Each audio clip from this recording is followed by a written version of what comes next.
Pledge of allegiance. I pledge allegiance to the flag of the United States of America and to the republic for which it stands, one nation, under God, indivisible, with liberty and justice for all. Roll call, Shannon Sturgis is, Rebecca Boynton, Shannon Snowman, and Walter Goss. First order is meeting minutes from 11:1.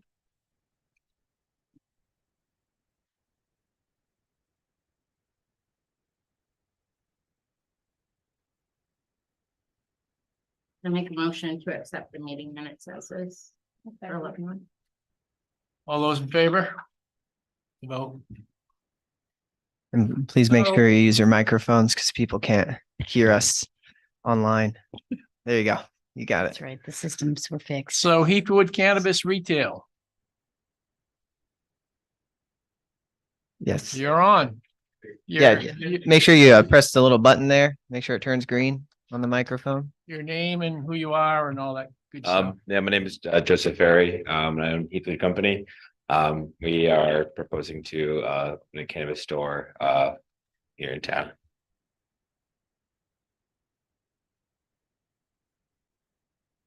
You want to say any more about it or? Yeah, so it's Tell us currently, location of it. yes, it's 83 Pigeon Hill Road, right up from Hannaford and 26. It was a foreclosed home that we won an auction. We're gonna demo the property and then put a small structure there, just a single story, about 1,200 square feet or so. It'll be a recreational cannabis store. We might change our mind, but this is where it's headed is recreational, so.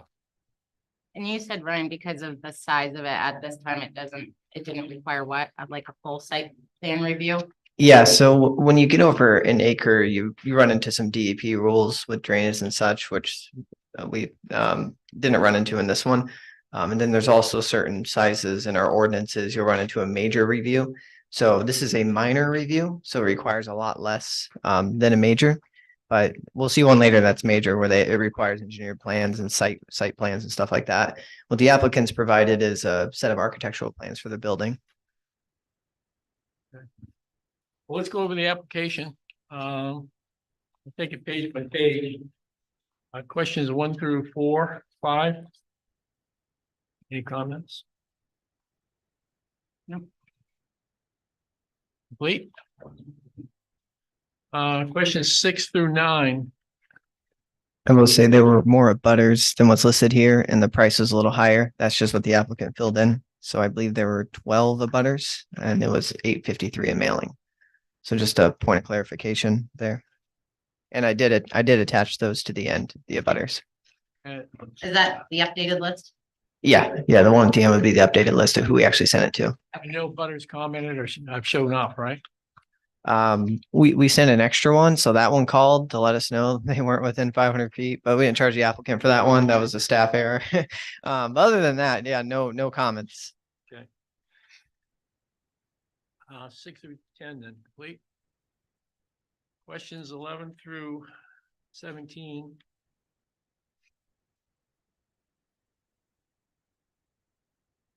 Okay. Mhm. Questions 18 to 22. 1,200 square foot building.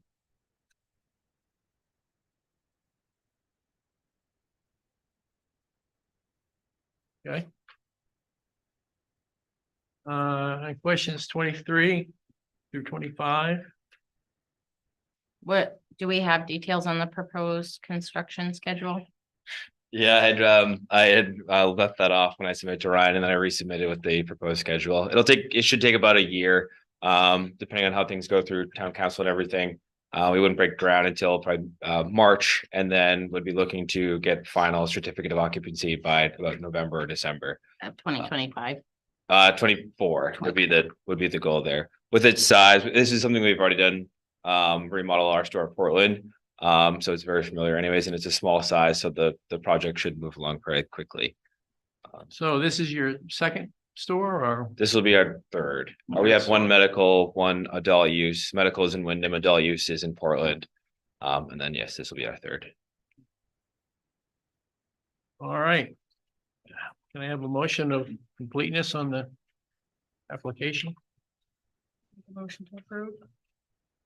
Second. All those in favor? Okay. Questions regarding the project?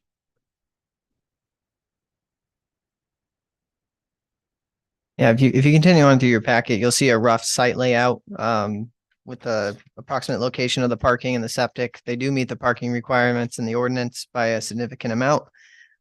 You'll see this is the property that the town foreclosed on through taxes.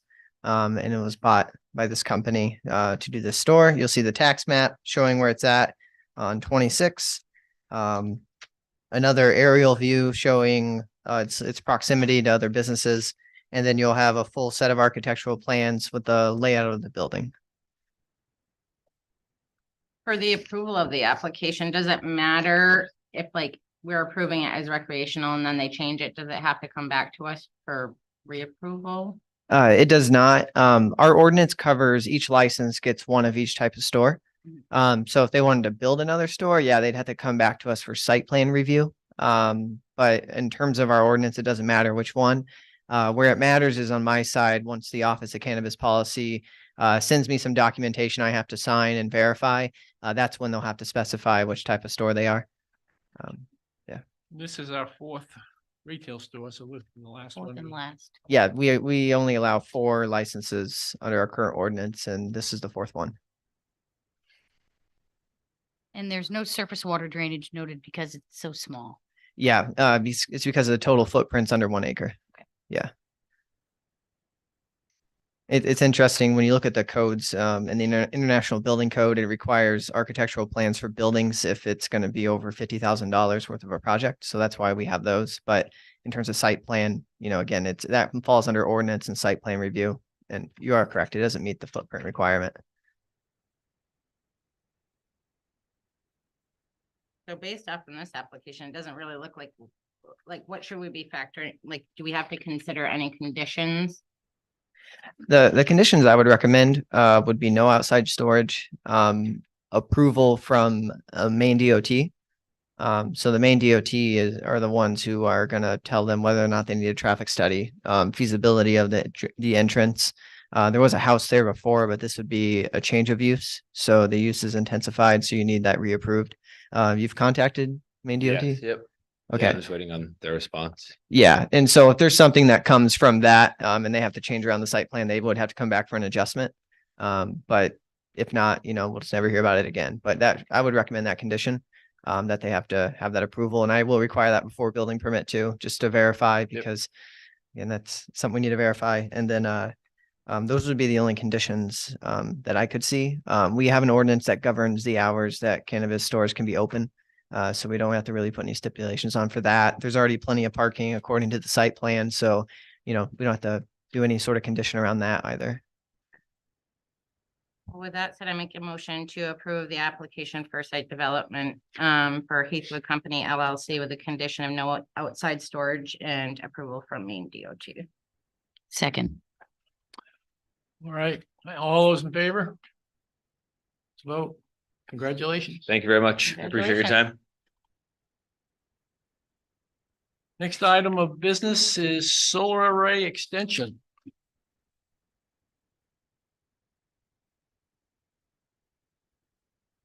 Good evening. I'm Jeff Sparrow, the developer for the Mechanic Falls GLC solar project that was originally approved. It was back in December of, I actually grabbed my notes here, but it was approved January 18th, I believe, 2022. So we're coming up on the 24-month expiration date for that project. So we're requesting a 12-month extension to allow us to break ground on the project in the spring. Primarily due to delays with utility interconnection, which is finally been resolved and going through CMP's final process. They have their field planner meetings, we have the necessary easements, and they are basically done their work as far as allowing us to interconnect the project. So that's been a big win and a struggle, but we're there. So given the time frame between getting that final approval and the kind of limited window of building that we have left, we're requesting that 12-month extension just so we don't get caught in a bind with our approval. You guys have been the quickest to turn around your solar project so far, and you were the last to be approved. Ironic, right? Impressive. Yeah, and so in your attachments here, you'll see an email requesting the extension and giving reasons why, and that's what the ordinance states. It says they have to, give their reason. And then they attach some more documentation from, I believe it was CMP, showing some communications, and easement, paperwork also. So they're well on their way. And as the ordinance states, they have to break ground, or have be significantly into the project. So let's say they don't start breaking ground until the end of next year, right? As long as they're substantially into the project, they won't need another extension, even if it's not completed by then, right? But the issue here is they haven't been able to break ground because of the approvals elsewhere. That's a good summary of essentially what's happening. Yeah. But no Yep, ground's that's right. broken now, right? Correct. And it's the need for an extension. So I make a motion to approve, what are we referring to this as? Mechanic Falls GLC Solar LLC extension. Yeah. Second. All those in favor? It's a vote. Thank you. Congratulations. Pretty simple. huh? Appreciate it. That's the easy one, right? Right.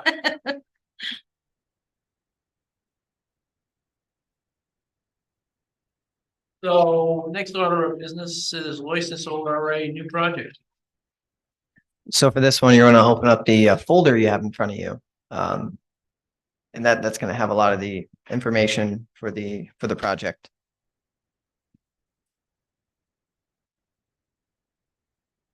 So no surprise, also developing that project. It's a separate project. There's no correlation between the two. The landowner was interested in having a project developed on their property, so we've been working with them for slightly under a year. The utility connection is mostly through the approval process, so we've kind of figured out that piece. But with that, I'd like to introduce Dave Brenneman with Flycatcher. They've been doing all the engineering and permitting work for us, and also calling in, we have Seth Goddard with Krebs and Lansing, who's been working with Dave on this project. So Dave, I'll turn it over to you. Great. Thank you, Jeff. As you said, Dave Brenneman, Flycatcher LLC. I'm a land use and permitting consultant. Our offices are located in Yarmouth. We've supported Lewiston Street, GLS Maine Solar throughout the development of this project, in concert with Krebs and Lansing, the design engineer. The project is going to be located roughly about 1/8 of a mile down the road to the east of where we are right now, on the south side of the road, abutting the other project that Jeff just described in the last application before you for the extension. Project's going to be sub-megawatt, 0.975 megawatt AC size project. It's going to be located in an existing field south of Lewiston Street, which you can see is on the north side of the property. Visual buffers were included in the development of the project. You can see those shown in green. And in addition to that, outside of the parcel, there's existing vegetation and buffers that are located in wetland and stream valleys in deep ravines that will remain, that will also screen abutting residential properties that are located here and over here, and then across Lewiston Street to the north. This particular project will be mounted on steel racking. The panels will be angled in a system called fixed tilt, so they won't move or track with the sun. They'll all be oriented south. They're designed at a particular angle to capture as much sun as possible throughout the day. And you can see the panels are oriented east-west across the property. This is proposed entrance in accordance with the standards of the solar ordinance, located right off of Lewiston Street. There's a short driveway entrance to access the electrical equipment. And then associated with that entrance, there's going to be a berm constructed with low growing shrubs on the top of it to provide a visual buffer from the residential properties across the street. So with that in mind, based on what we've seen out on the property, there will be minimal views of the project from those residences across the street. And if there are any other questions, I'm happy to answer them as you go through the application. Are the buffers similar to the other project? Like, did we use that same like schematic specifically for like where it's like to limit the visibility within like the residential areas? Cause I know that was a concern with that other one. Yeah, I'd say they're similar, but probably even a bit better here. It's the ordinance that we're applying for is a little more prescriptive in that regard. And I think this particular site, we put a lot of energy into blocking the view of the array from the street and the residences across the street. So that's why there's already kind of a big berm there, but we're going to increase that and add vegetation on top of it. So other than the driveway entrance itself, it should be not visible.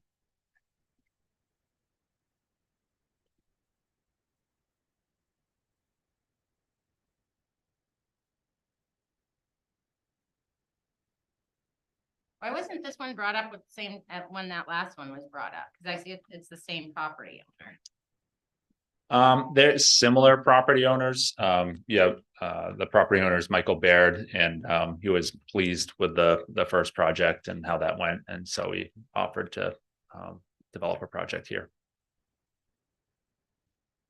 It is a separate tax map and parcel though. Right. Yeah, that's no, I why it's get just- that. yeah, I it's a- just wasn't sure why it was brought forth to us at the Sure. time that the other one was, so. Yep, no, good question.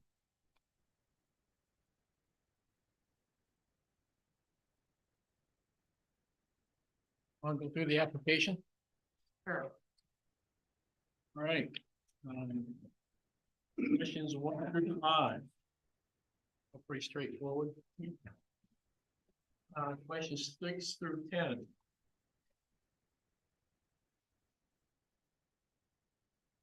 Six is saying that he doesn't, the property owner doesn't have an interest.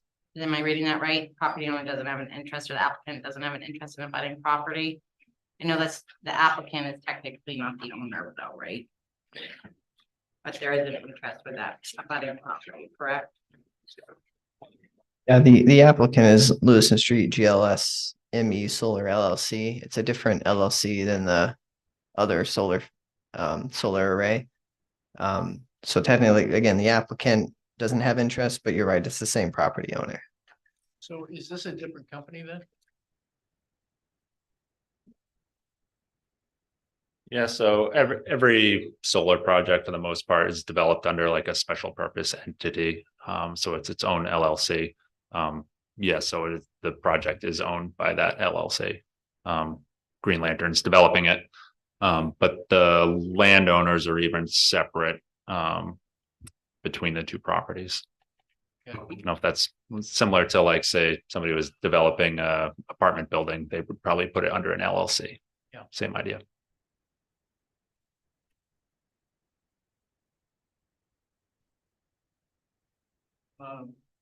More questions from 6 through 10.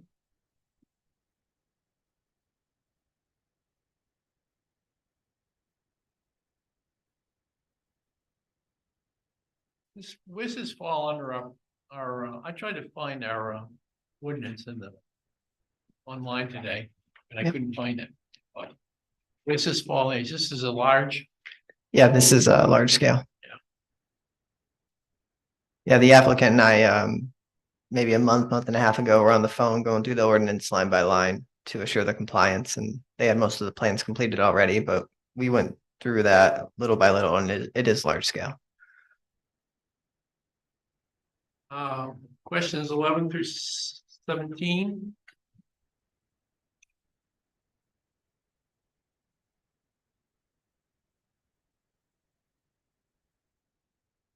Question 16.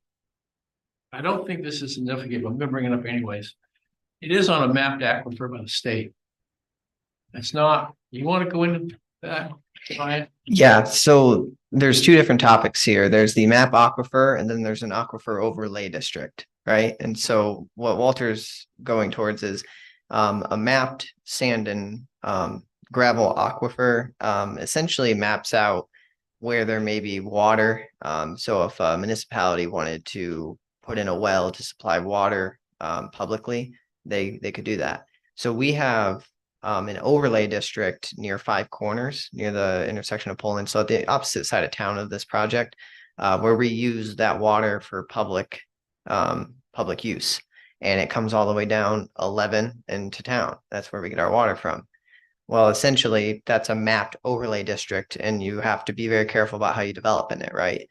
This area is not by ordinance an overlay district. So we don't have any more restrictions on this district.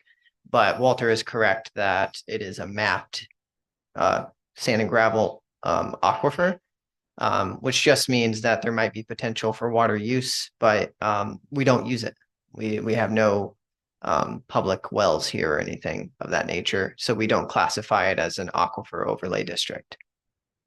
So it's sort of a, you are correct in one manner, and then in terms of an ordinance, it has no effect on the project. But yes. And I don't perceive a solar project having any impact on groundwater anyways, but technically it is in an aquifer. So I think that should be changed to yes. Question 16. Does that make sense to the applicant? Yeah, I mean, yeah, yes, I understand what you're saying. You're an engineer. I've worked with engineers. If you want the evidence, here's the aquifer maps. I believe you.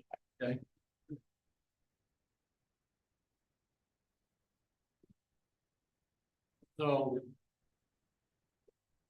with that exception, we all set? Okay. Questions 18 through 22.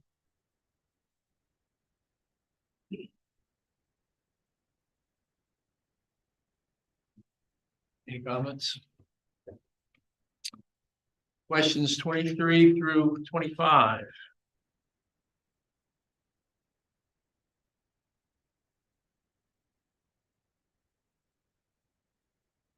Any comments? So, need a motion. Accept the application.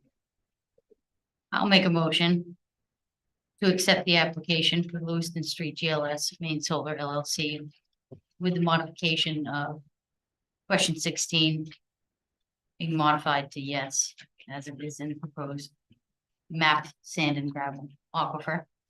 I second. All those in favor? It's a vote.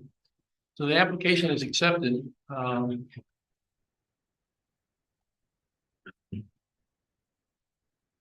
We need to go on for approval.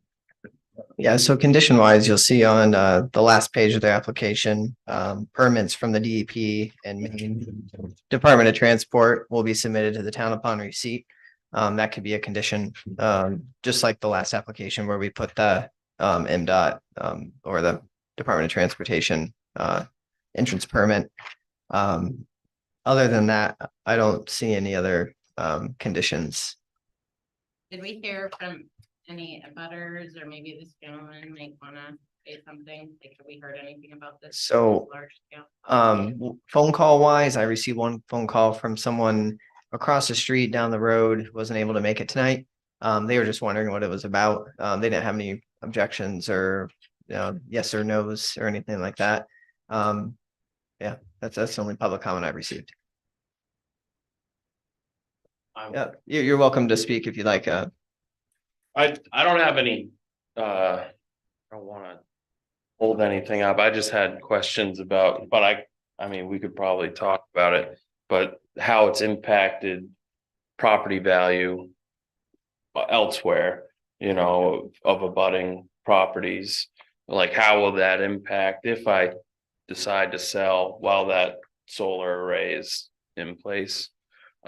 And then the only other question that I had was whether the would we have, I mean, again, it'd probably be a question that we could talk about, but is there ways for the surrounding community to get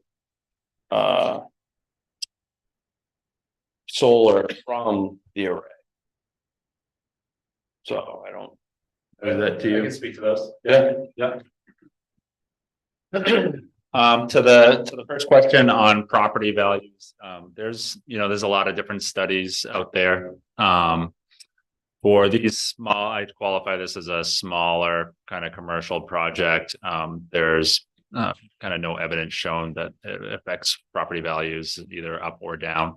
There have been some studies coming out with the big 1,000-acre, solar projects, where, in certain areas, those have had a negative impact. But, if you to look on the internet and search, you'll find arguments in either direction. So I think the best is probably inconclusive. To the, I guess on the flip side is it does avoid other development that would be permitted uses in this commercial district, which, arguably could have a higher or a more significant impact on property values. Such as, a Dollar General or something like that. To the second question, I would say yes, there's most likely an opportunity for residents to benefit from this project. And that is because this project, and as well as the other one, actually will be enrolled in the kilowatt hour program. There's two different programs with the state, and with the kilowatt hour program, basically it's residential and small commercial customers that will typically subscribe to those projects. And get any, usually around a 10 or 15% discount off the electricity produced by the solar array. So, that opportunity should be there. How do they get that?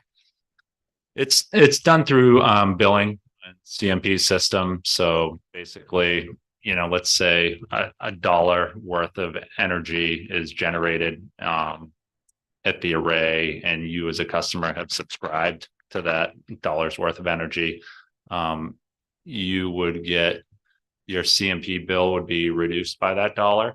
And then you would get an invoice from the subscription company for the say 90 cents of the value of that. So that was where the 10% discount comes from. How do they subscribe to it? How, if this gentleman wanted to do that, how would he go about? Yep. So we'll partner with a subscription service, and we could certainly, they will typically target the local area first to get subscribers. So you guys have probably all received dozens of subscription offers via mail from a variety of services out there. So we would partner the project with one of those services. But yeah, I could definitely kind of tee that up to promote that within the town here, which would be great. The more local it gets, I think the better the project is and the better value it has for the town. Thank you. Welcome. Thank you for that.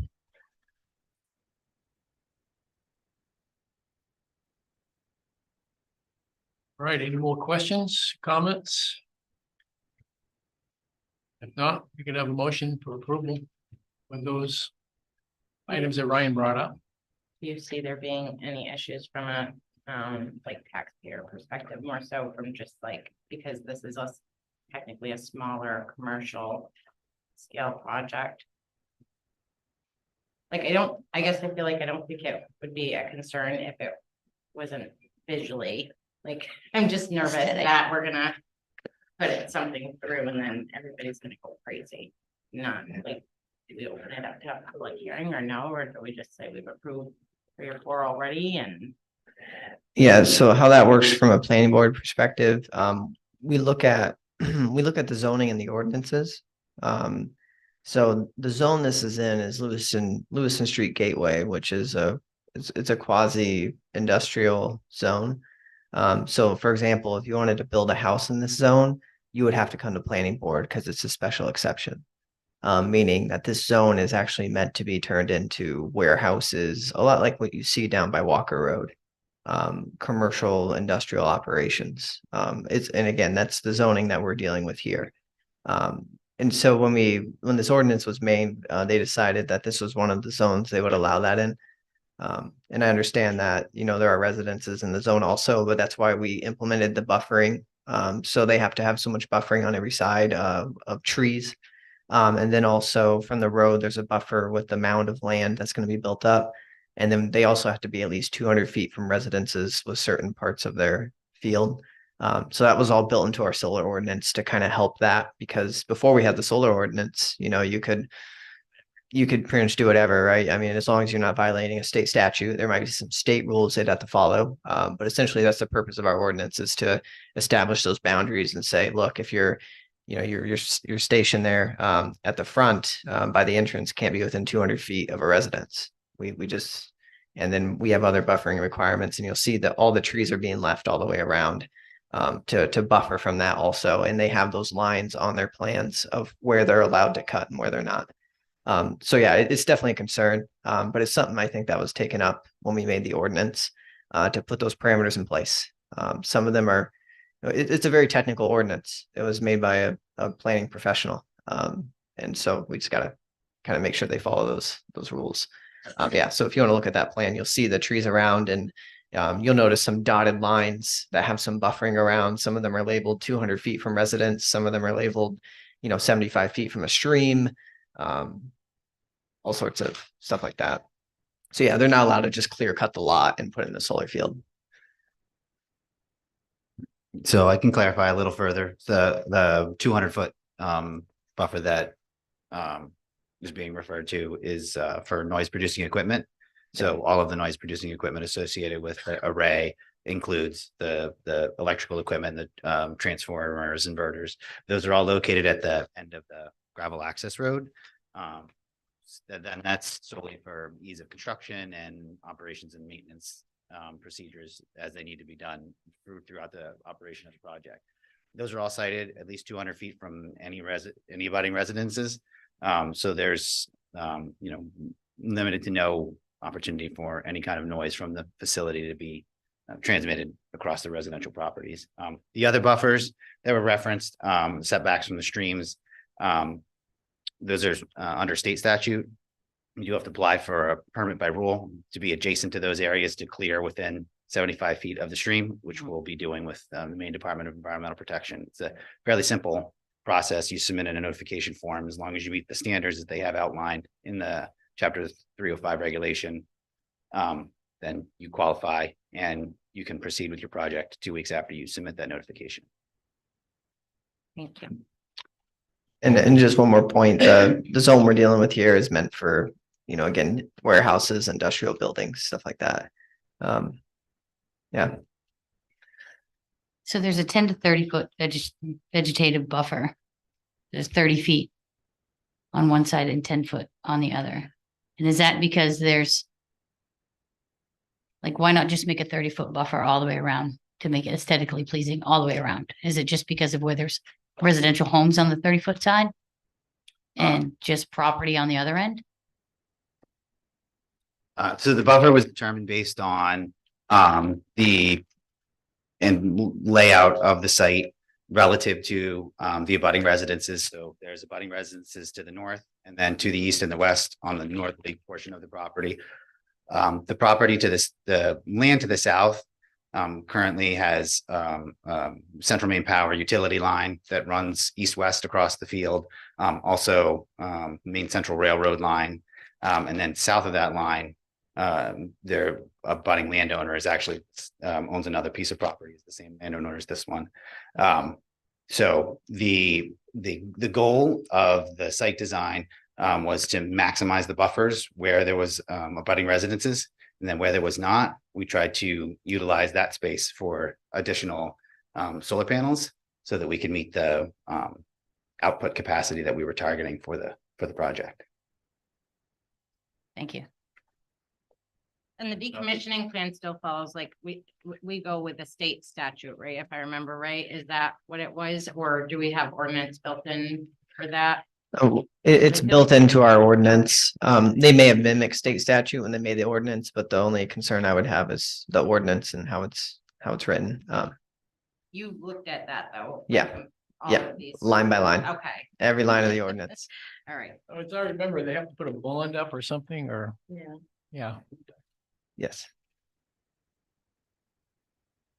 And what are conditions? So I heard the, Approval from the main DEP, Department of Environmental Protection, and the main Department of Transportation, the main DOT, for entrance permit. Which again, is not a very intense use for traffic, so that shouldn't be an issue. But again, we still want to make sure that we got those approvals. So those are two conditions I'd recommend. Other than that, I don't see any particular violations from any of our requirements in the ordinance. So a site plan review was completed. And then unless there's any other reasonable conditions the planning board thought would be applicable to the site.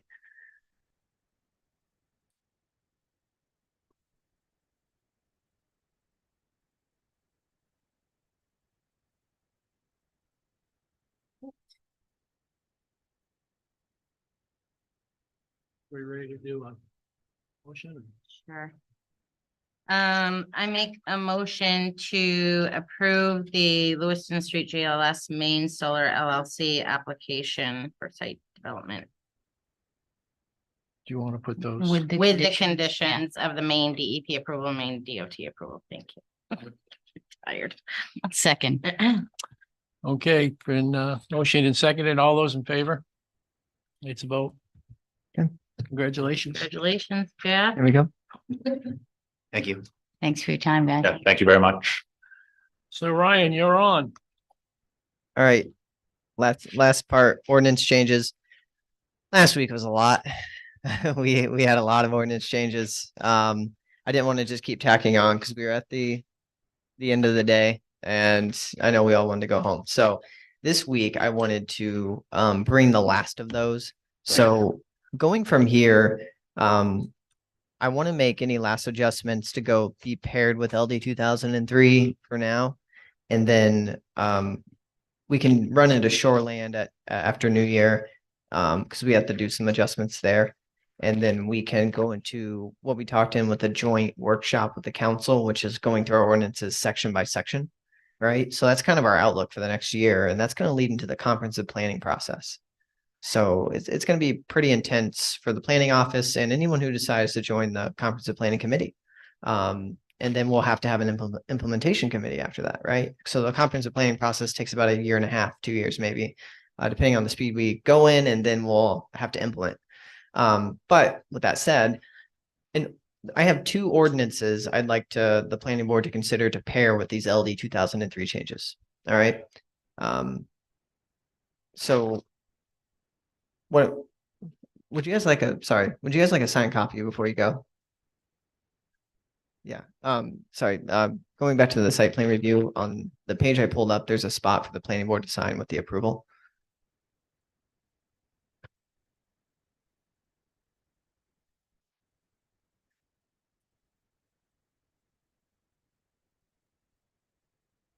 I just take care of that while they're here, so they don't have to make a special trip. You got it. And then I have a copy right here. We can sign also for our files, and we'll have 2 copies of it. And we'll get back to ordinance changes. Did we get the road frontage one okayed by town council? Was that brought the change to the? We're gonna bring all those in December. Yeah, yeah. Yeah, we have to have time to turn those around with the attorney and make sure we got it, all our i's dotted and t's crossed.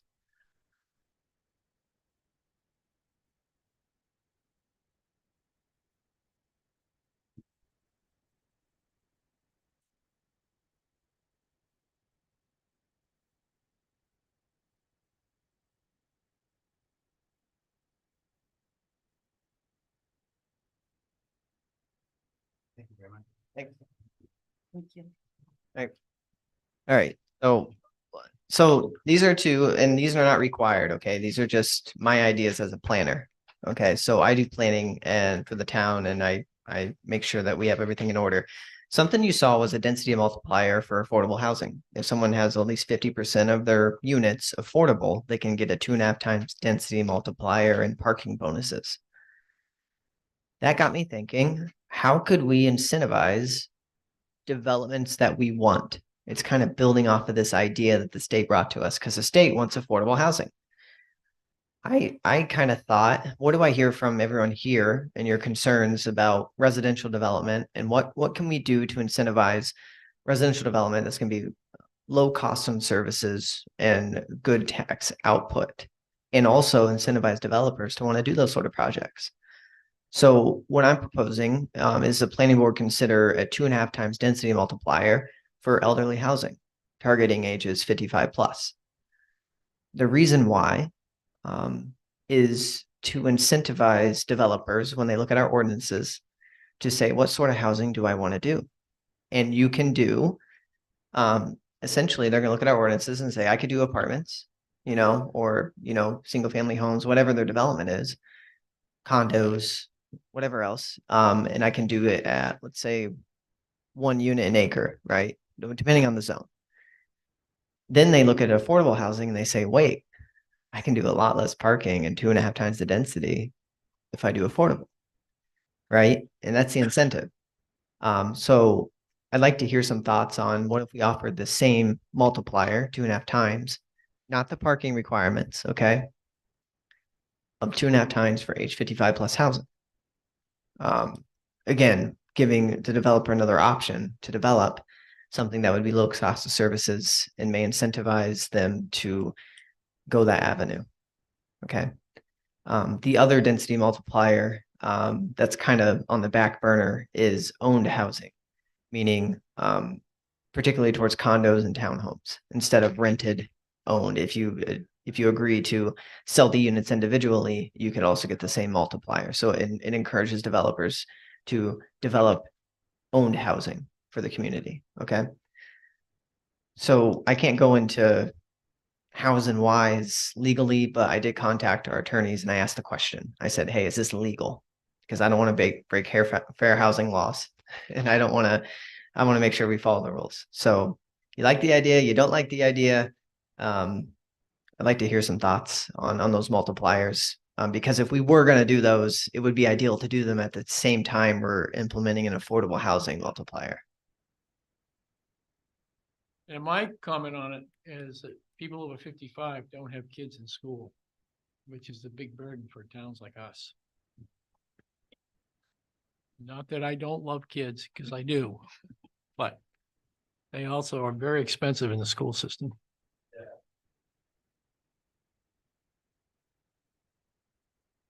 Yeah, I agree with that, but the flip side of it could also be said that then it could potentially be under emergency services and things like that, like potentially. So I mean, I feel like you're gonna have that either way. Granted, the school system is definitely more probably expensive in the long run, but. This could be something too that perhaps we table or even discuss next month. We can add it as an item on the agenda to discuss with the council. I kind of feel like that's a better idea personally. Yeah. I don't know. I don't know what they want. It's an idea that's kind of out of the blue. It's one I've had in my mind for a while, but again, we're here. Can I just ask for clarity on your take about, I guess I don't have kids, so. I guess I just don't understand them not having children creates a burden for the town. Is that what? I don't understand. That's what I said. Yeah. Right. And he's talking essentially low income housing or housing for, at a reduced rate. With young families, we the primary people who be into those first time home buyers. I wouldn't be home buyers, but people that are young. Mhm. And naturally, most young people have kids. If you have people that are over 55, their kids are grown and out of the house. So you don't have them, you don't have the burden of paying for school system. Kind of on the flip side, like technically 55 and over, then you're starting to consider a factor, could be a factor. utilizing our emergency services or, whether it's. Like, we have, but police, that sort of thing. Sure. And it really goes either way. That's why I don't necessarily know that. I don't know what our taxpayers would want. Yeah, don't- and that's where you think about a cost basis when you look at the studies. So we want to make decisions based off factual evidence, right? And really, we're worried about land use. The council's worried about tax dollars, right? We're worried about land use. And the whole idea is that when we consider planning and what we'd want for our community, the whole point is, what do we want to incentivize? Because when you look at all the studies, essentially the worst thing you could do is build a house or a road in the middle of nowhere and put one single family house on it. That's in terms of how much it's going to cost you in services versus the tax revenue you get. You're either going to lose money or you're going to break even. Like that's essentially best situation. Where you get your best bang for your buck is industrial and commercial. A Hannaford, that's great. It's good for it doesn't add a lot in services. Adds good tax revenue, good value for the town. It's stuff you want. But of course I can't just stop issuing building permits, right? I can't put on the building permit application. Do you have kids or plan to have kids, right? You're denied. You can't do that. But what we can do as a town and as a planning board and a planning office is say, hey, these are good for tax revenue. Let's incentivize it. Because it doesn't prohibit anyone from doing anything, right? So if we run this along affordable housing, it's not like we're saying you can't do affordable housing. We're just saying, here's an alternative. You can get the same multiplier if you do elderly at market rate. So again, the whole point of the multiplier from the state that we have to implement for affordable housing was to give that incentive. The point of mine that I'm proposing to you, at least, is to give that same incentive. That again, we're thinking about it's going to add a lower tax burden per unit, but also incentivize that sort of development. So again, it's an idea. I wanted to throw that in here today because again, we're doing ordinance changes, LD 2003 changes. It could be something we tackle next year when we go through the ordinances section by section. I could ask to have it added as a council discussion next month, but it's just, again, I'm thinking of ways to offer other incentives.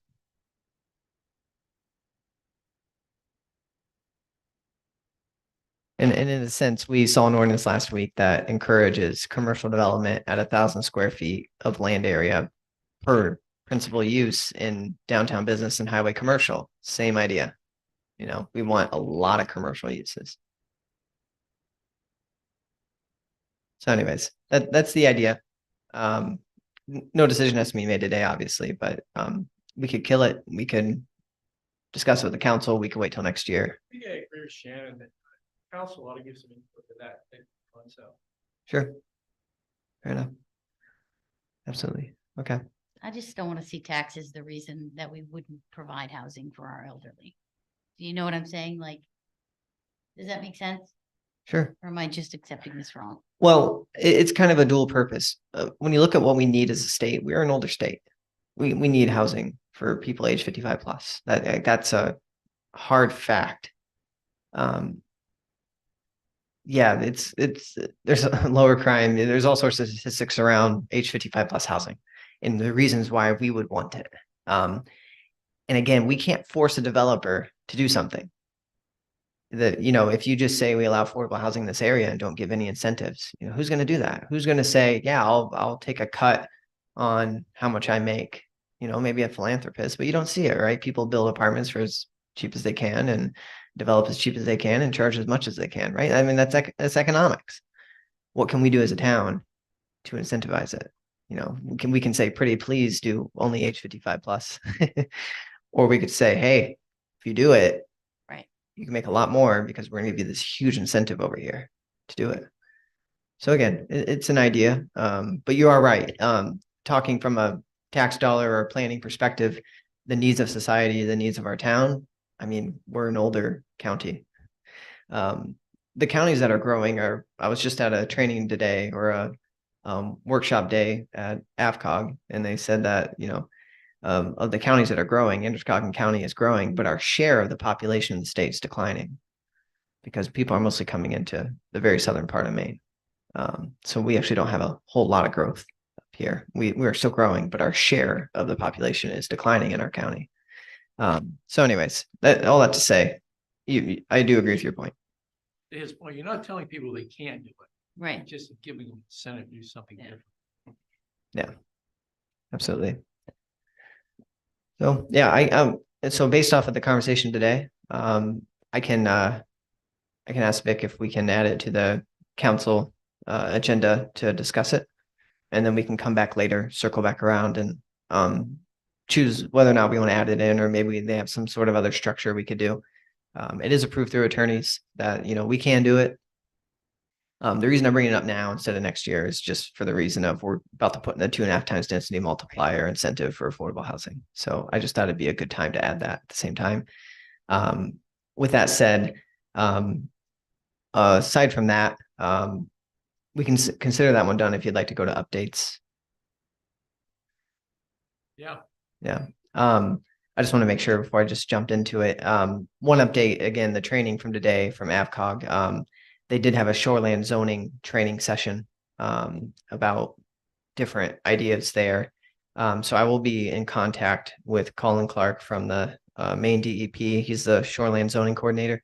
They're actually recommending that we remove all ordinances around timber harvesting. So 2 or 3 years ago, the state took over timber harvesting permitting. So I don't, it doesn't come through my office. It never has since I started here because I didn't start here 3 or 4 years ago or whenever that started. So essentially, I just get a notification that someone pulled a permit through the state and they tell me which parcel, so I know what to expect. So if someone just starts clear cutting, I know that they pulled a permit. But essentially, the DEP is recommending, Colin Clark today in the training, he recommended that we just remove everything from shoreline zoning, from our ordinances, because if the state already has their own and they already have boots on the ground and they're handling it, and if we have our own ordinances around it, essentially they don't enforce our ordinances and it's up to us to enforce them. And we don't have any permitting for it. So essentially that was their recommendation, or to just adopt their rules. But again, when we just adopt the same rules as the state, if they change them, we have to change them, right? So that, again, the recommendation is that we just get rid of all of it. And we do have it in our land use ordinance and our shoreline zoning ordinance. So going forward, I will bring that idea back up when we go through our shoreline zoning ordinance, which is, again, within 250 feet of bodies of water or 75 feet of streams. But we have to update our ordinance. So that will be coming in the coming months. We're going to be very busy with these ordinance changes we're going through now, but I just wanted to provide an update on some of the research going on into the shoreline zoning update. So with that said, I don't think I really have anything else in terms of CEO updates. There's the cannabis building on 26 for Eclipse has been moving forward. They passed their plumbing inspection. So there you'll start seeing that building go up soon. They're gonna, once they can pour that slab, they're gonna be going pretty quickly. So other than that, I don't think there's any other projects that are approved through planning board that have really moved along too much, or ones that are pretty significant. In terms of upcoming site plan review, I don't have any on the docket yet. So we may or may not have a December meeting. For planning board, we will have the joint council meeting the first Monday of the month. But the next planning board meeting is to be decided on whether or not we get an application. So, and if it's not, then we'll just start back up in January with our shoreline zoning ordinance stuff, even if we don't have a site plan application, because we have to get that done. So those are all my updates. so that's about it then. Yeah, unless there's any other questions. Make a motion to adjourn.